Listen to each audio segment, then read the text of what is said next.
Ya, kembali di Helmi Bicara dan tamu saya kali ini adalah seorang, ya ini barangkali perempuan pertama yang menjadi tamu saya dan bukan sembarang perempuan. Beliau hebat banget, ya pengalamannya panjang sekali, berjuang juga dan sekarang beliau menjabat sebagai seorang menteri. Dan menterinya, menterinya memang capek banget barangkali ngurusin banyak orang dalam situasi yang sangat luar biasa menyulitkan ya. Ibu Ida Fauzia, Menteri Ketenagakerjaan. Assalamualaikum Bu. Waalaikumsalam. Aduh, bener nggak saya bilang capek loh ya? Semua pekerjaan ya pasti capek. Ya Ibu, orang kan pikir jadi menteri itu kan enak kan Bu. Sekarang pekerjaannya bertimbun-timbun ya. Gimana Bu? Iya, kalau saya sih semua pekerjaan ada resiko, ada beban, ada tanggung jawab. Jadi jadi menteri atau jadi di luar menteri, saya rasa semuanya punya resiko, punya tanggung jawab. Tapi kali ini luar biasa. Iya, karena situasinya kali ini lain karena Corona, karena COVID-19 banyak ini. PHK.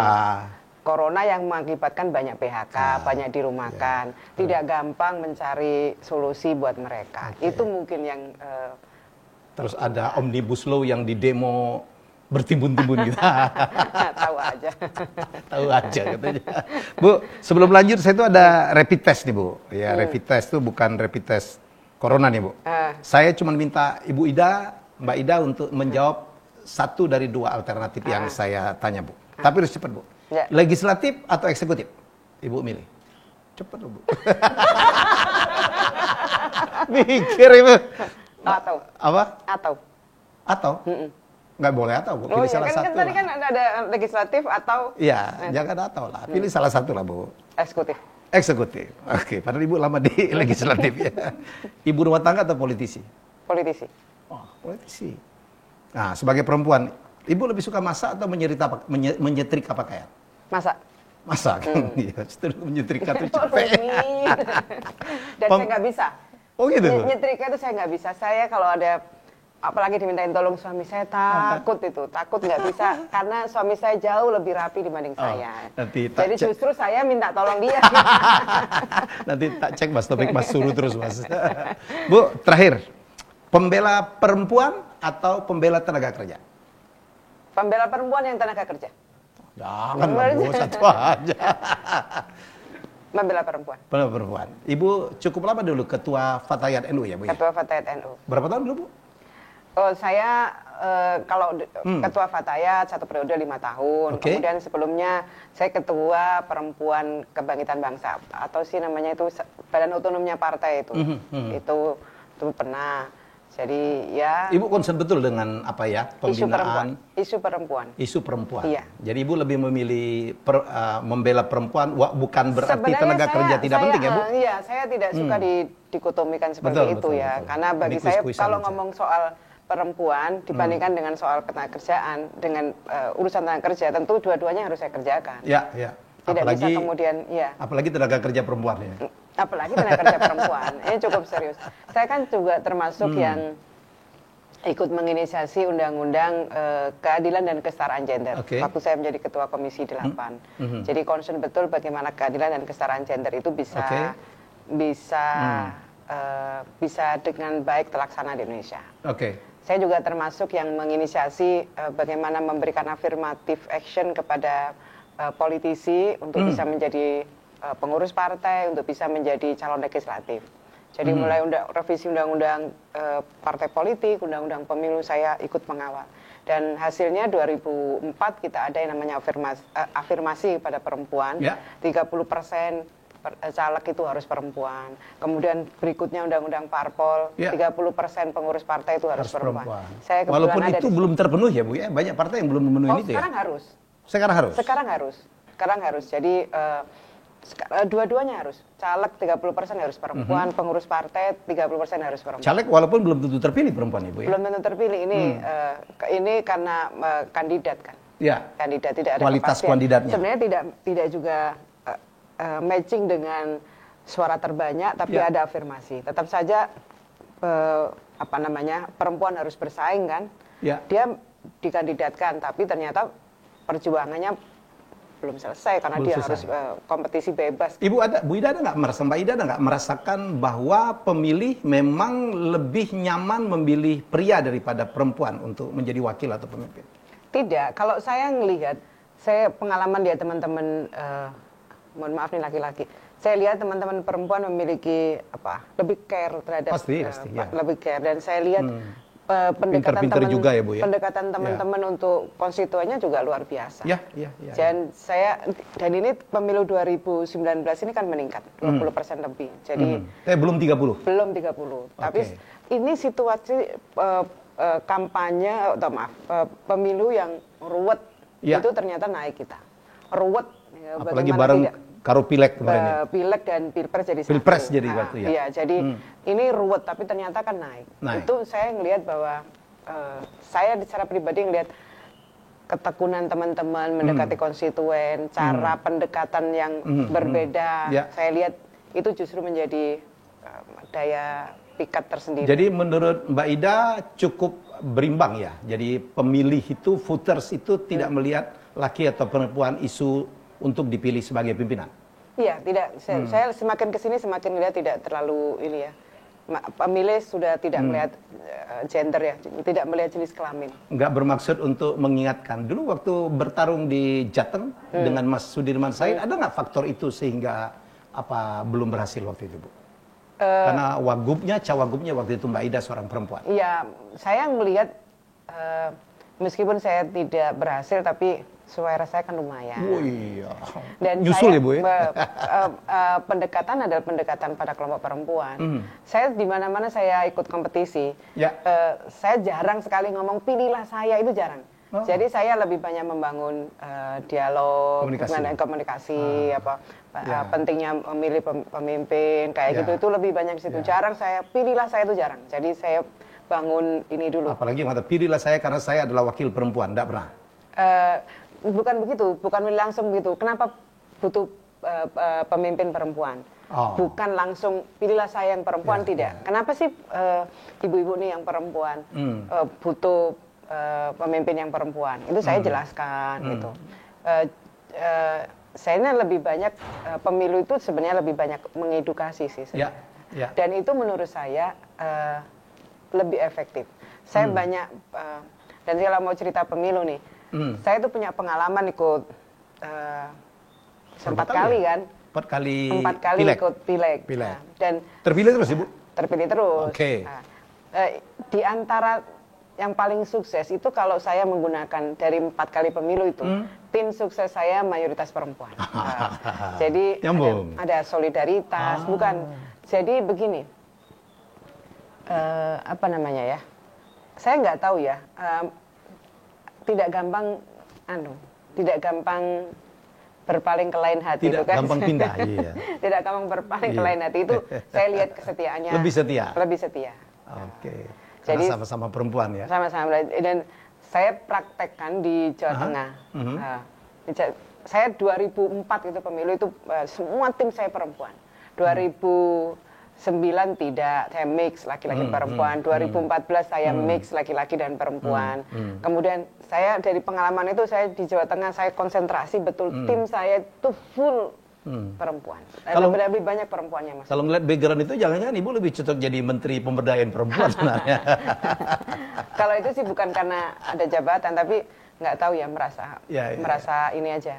Tapi Pak Jokowi mempercayakan Mbak Ida Fauzia menjadi Menaker, ya, yang berat banget nih, Mbak. Berat banget. Sebelumnya udah ada Menteri Menaker perempuan nggak ya? Dulu zaman Orde Pak, ada lama ya? Lama banget ya? Terus habis itu kan pria ya? Terus nggak ada. Terakhir kan Mas Hanif gitu. Gimana, Bu? Apa yang saya bilang tadi ini berat banget ya? Berat karena situasinya kali, Mbak? Situasi iya, tapi memang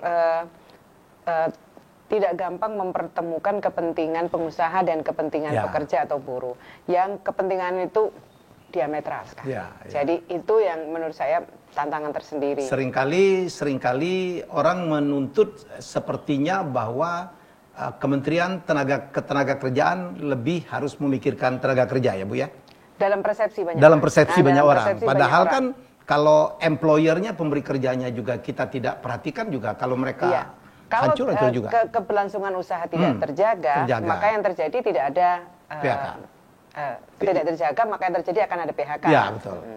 Itu sebenarnya bagaimana. Dan Kementerian Ibu harus berada menjaga dua kepentingan itu. Menjaga dua kepentingan, harus di tengah. Ya, jadi apa? Tripartit istilahnya, Bu ya, pemerintah, pengusaha dan pekerja. Dan Ibu sudah melaksanakan itu sekarang? Harus dilakukan. Seluruh proses harus dilakukan secara tripartit. Yang terakhir yang saya lakukan itu ketika mengeluarkan surat edaran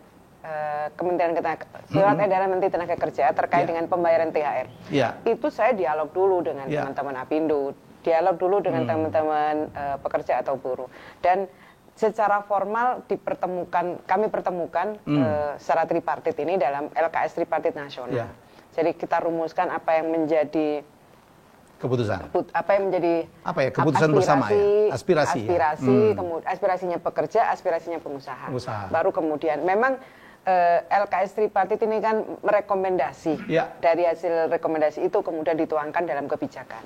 Hasilnya apa, Bu? Barangkali saya minta mengulang aja biar netizen atau viewers kita. Iya. Nah, ini kan saya mau sampaikan, SE ini kan tadi saya katakan tidak ujuk-ujuk lahirlah SE. Ada proses dialog, pertimbangannya panjang. Yang pertama, surat edaran itu berisi bahwa THR itu adalah pendapatan non upah yang harus dibayar oleh pengusaha kepada pekerja. Dan itu ketentuan peraturan perundang-undangan. Ketentuan PP nomor 78 tahun 2015, juga ketentuan peraturan Menteri Ketenagakerjaan tahun 2016. Ini wajib sifatnya. Dan harus dibayar H-7 hari raya keagamaan. Kalau sekarang kita Idul Fitri, maka H-7 harus dibayar oleh pengusaha.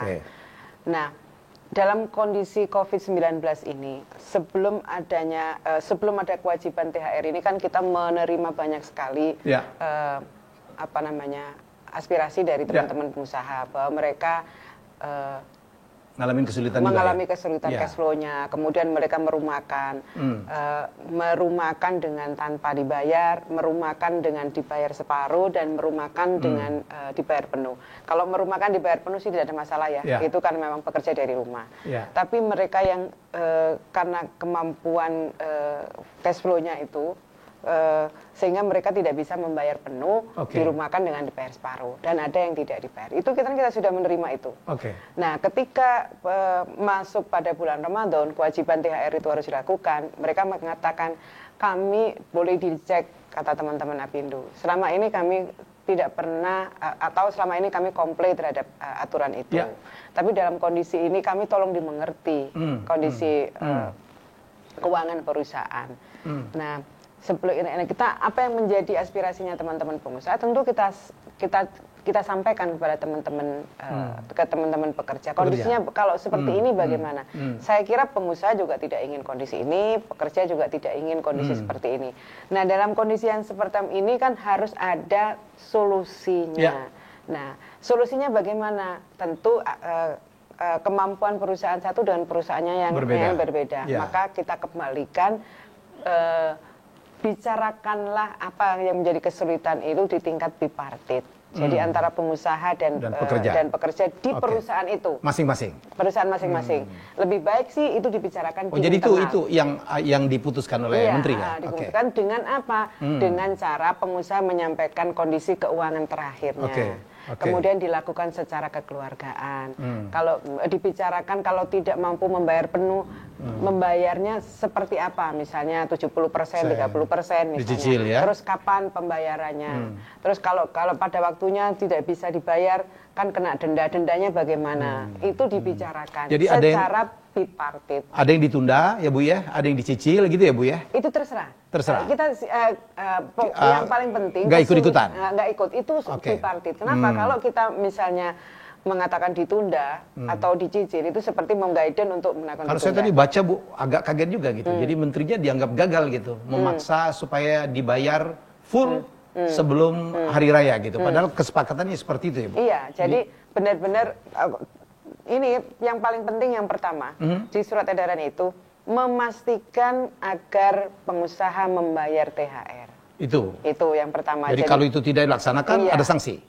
Bukan. Jadi surat edaran ini kan ditujukan kepada gubernur. Kalau gubernur kita minta diteruskan kepada bupati, wali kota, dan diteruskan kepada pengusaha. Isinya agar gubernur memastikan THR itu dibayar penuh.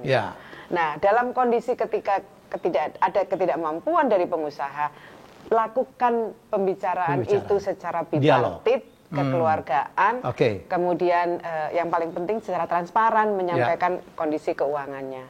Nah, banyak teman-teman pengusaha yang sukses karena hubungan industrialnya sudah sangat bagus. Hubungan antara pengusaha dan pekerjanya secara bagus. Itu tidak banyak mengalami kesulitan.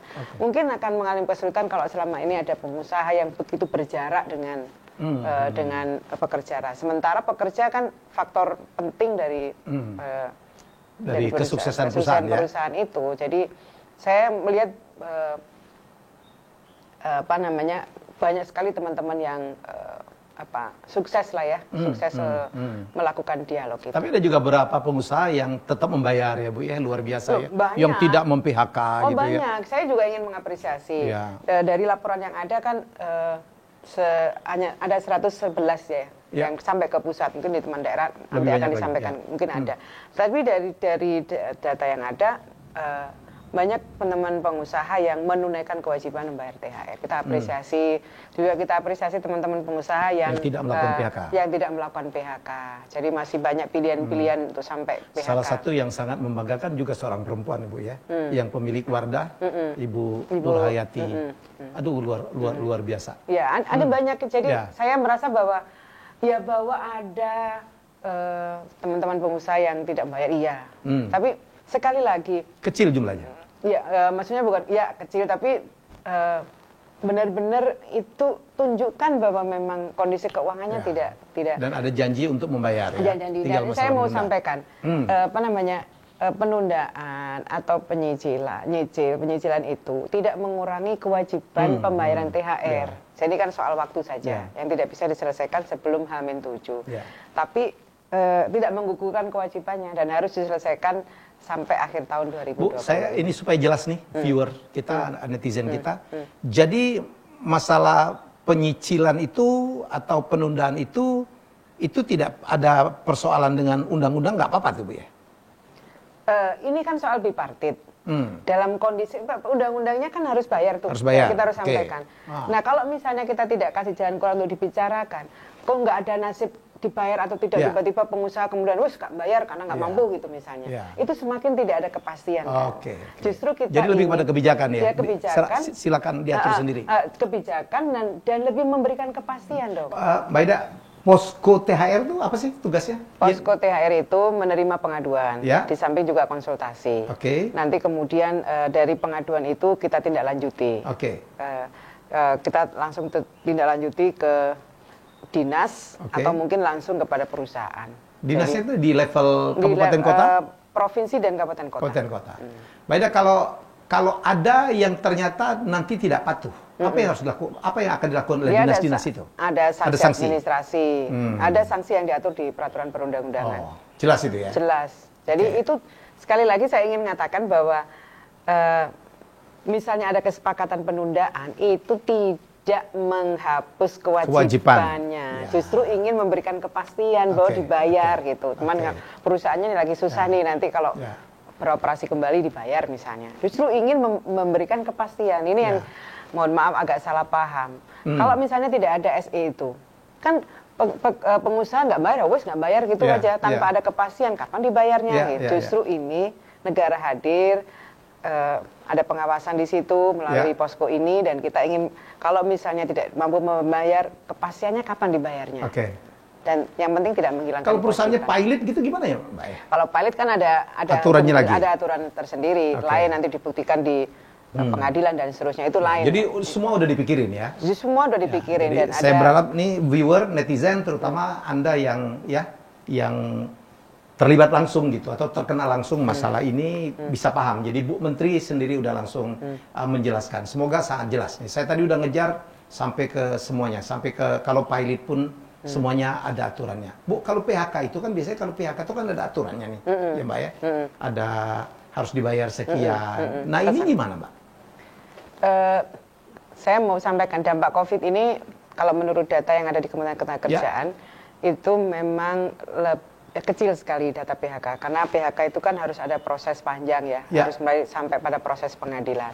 Yang banyak adalah teman-teman kalau kondisi COVID ini lebih banyak merumahkan dengan tadi ada yang merumahkan dibayar penuh, separuh dan tidak dibayar sama sekali. Artinya masih ada hubungan kerja antara pemberi kerja dan penerima kerja. Kalau PHK kan emang saya sekali lagi karena kondisi COVID terima kasih ya banyak teman-teman usaha alternatif terakhir. Dan saya berharap bahwa kita berharap kondisinya normal kembali, teman-teman pengusaha ini yang dirumahkan diajak kerja kembali, dan apalagi yang sudah di PHK. Kalau kondisinya semuanya udah normal, ajak kembali dong. Ajak kembali teman-teman yang sudah di PHK atau dirumahkan. Data di Bu Menteri yang PHK sampai terakhir berapa ya Bu? Data di Kementerian Kerjaan total yang di PHK dan dirumahkan itu 1,7. Oh, seluruh Indonesia itu? Seluruh Indonesia. Ini yang validasi datanya baik ya. Ada 1,2 lebih, tadi 1,7 lebih itu yang datanya sedang dalam proses verifikasi. Jadi total kira-kira 3 jutaan lah antara yang dirumahkan dan di PHK. Baik yang datanya valid dan datanya tidak. Jadi tugasnya Ibu Menteri lebih berat lagi ya ke depan ya? Berat. Sebenarnya kalau kita lihat dari data BPS, data per Februari, angka pengangguran kita sebenarnya turun. Sebenarnya turun. Ya? Kok bisa? Turun, karena ini kan sebelum COVID. Sebelum COVID. Ya, Februari 2020 itu turun dari 7.050.000 menjadi 6 juta sekian. Ini data BPS ya? Data BPS. Tapi karena ada COVID ini perkiraannya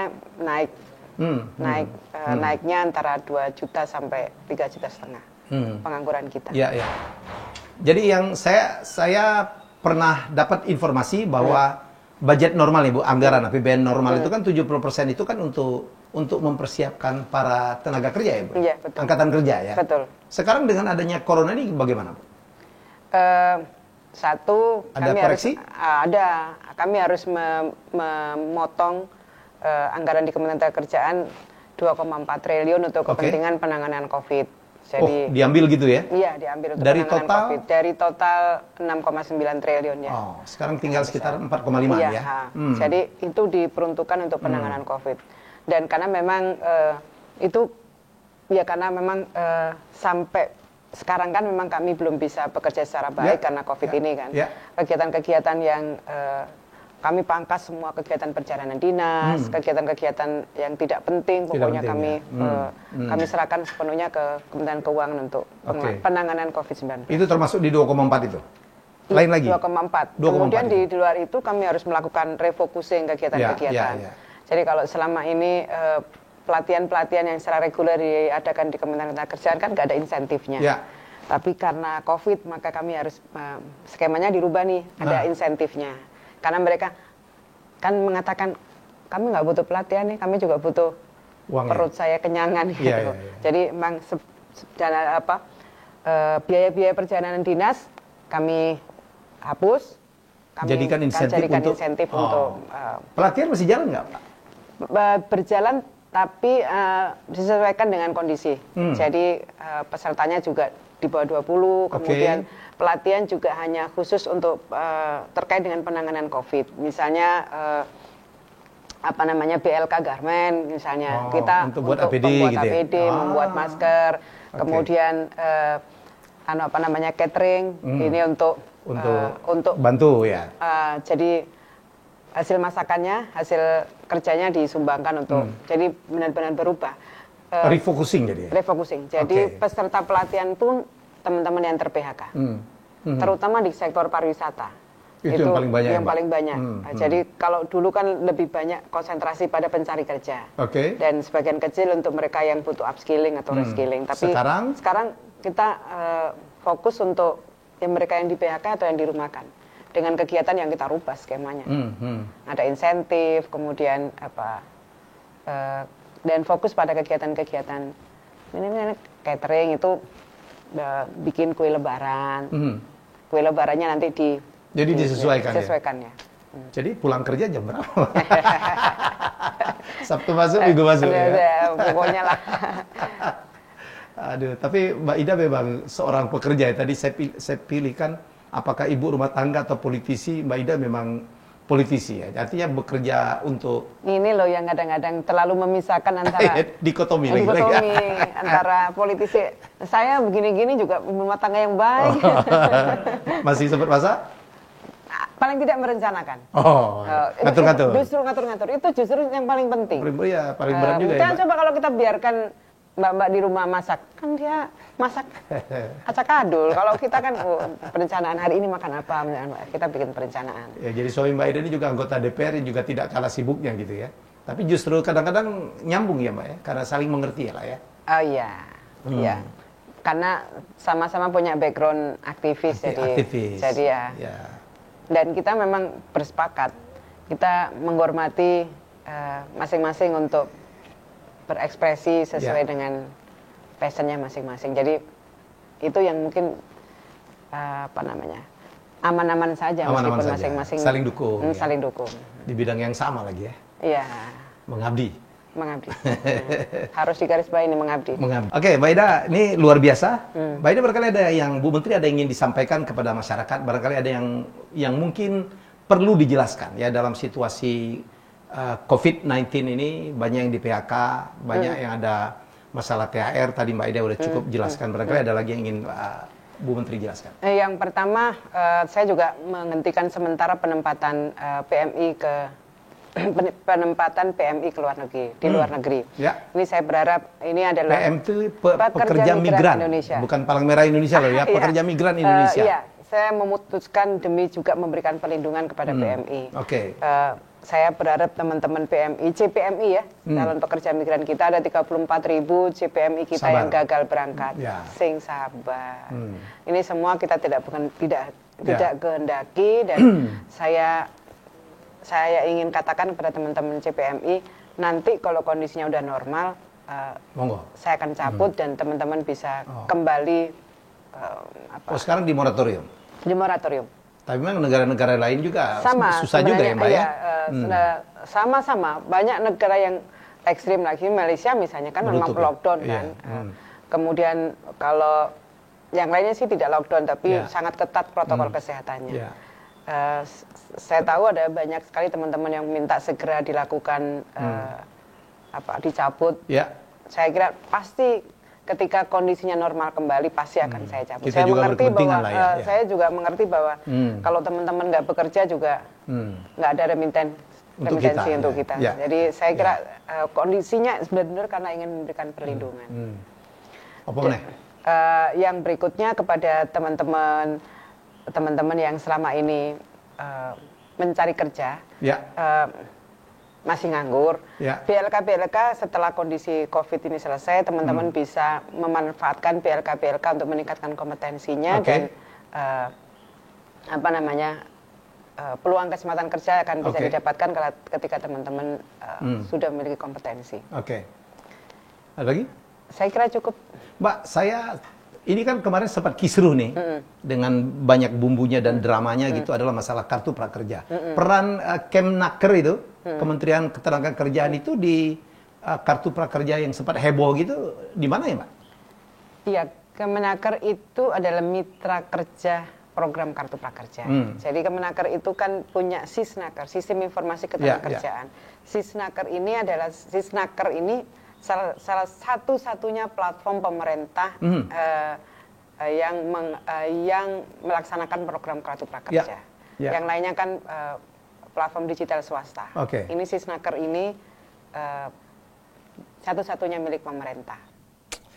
Baik, Mbak Ida, Bu Menteri luar biasa. Ya, jadi saya berharap kita banyak belajar hal yang kadang-kadang kita tidak tahu. Karena saya dititipin banyak betul tuh, terutama masalah THR, masalah PHK, dan Ibu Menteri sudah menjelaskan ya bahwa nggak gampang memang mengambil keputusan dalam situasi sekarang ya.